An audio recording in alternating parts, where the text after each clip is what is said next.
И така, заречи хората, днес ще ви покажа как да взимате безплатни игри в Steam. Само преди да започнем, тук ще ви излезе на един мой приятел фенарт. Той ми направи фенарт, за което аз много му благодаря, името му ще излезе някъде отгоре. Сега ще ви покажа как да взимате безплатни Steam игрички. Сега ще ви покажа само игрите, които съм взел. Те са тази Brilliant Bob, Dream of Mirror Online, Why So Evil и Why So Evil 2, тая. Като майче взех още някаква е тази The Journey to the Center of the Earth. Сега ще ви покажа и сайта. Сайтът, който вземате безплатни игри е ето този.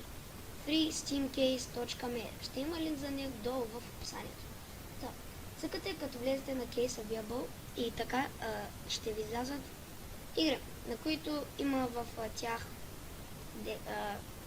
има ключове за тях. Сега ще си изберем някоя игра. Да видим на тази страница. Да изберем някоя от тук, да кажем тази. Boat New World. Цъкате Click here for your free Steam key. Трябва да изчакате тези обаче, когато трябва да го изчакате просто. Имам нов микрофон, не знам дали се личи, може и да не си. Не съм го бутал сега. Join group, grab the games on Steam. Трябва да изпълните всичко това и после ще ви даде код.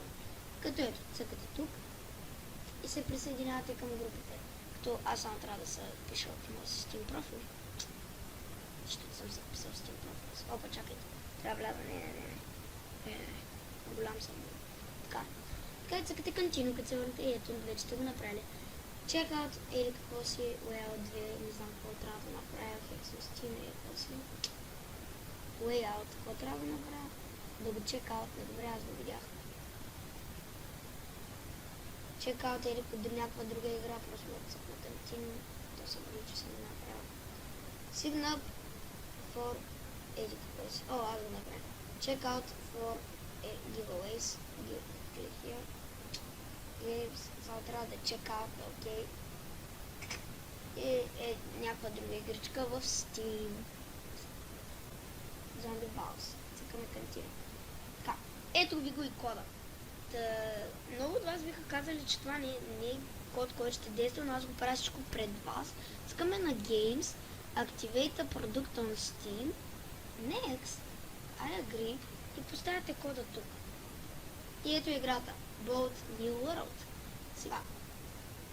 Ето я. Сега ще се изтегля пред вас. Ще ставим тя 452 мегабайта. Да видим колко струва Boat New World. Игрите не са много скъпи. Но все са нещо. Boat New World. Ето я. Струва 1 евро. Но взимате безплатни игрички по този начин в Steam. Мисля да направим това с още една игричка. И да видим дали пак ще ни дадат. Ето това. Heaven in то за VR това. Не е за VR. Тя има две еднакви игрички. Коя да е следващата игра? Northside майче вчера я пробвах. Аз ще видя за Northside, аз я нямам. Click here for you. Само да видя с глим ли е. Такъв. Ето и играта е готова, там долу в дясно може да видите. Тази игра, която току-що ни дадоха. Видим сега дали пак ще не сме... Да. Добре. Искаме тук. Окей. Аз съм вече вътре, така че... аз тия неща съм ги направил, тия че аз мога просто... Ето така. Визите еди коси, аз... Малко те нямам Твитъра, майка. Чекал тайма е сега. Чекал или какво си друго. Така някакво съм и сега на Беликос. Ето го и другия код, който получихме. Сега копираме го. Идаме тук. Games, Activate продукта на Steam. Next. I agree. Ставяме нашия код тук. Бам! Northside. Това е доста legit начин да спечелим безплатни Steam игрички. И да, ако ви е харесало видеото, моля дайте лайк и ще се видим в следващото видео. И чао!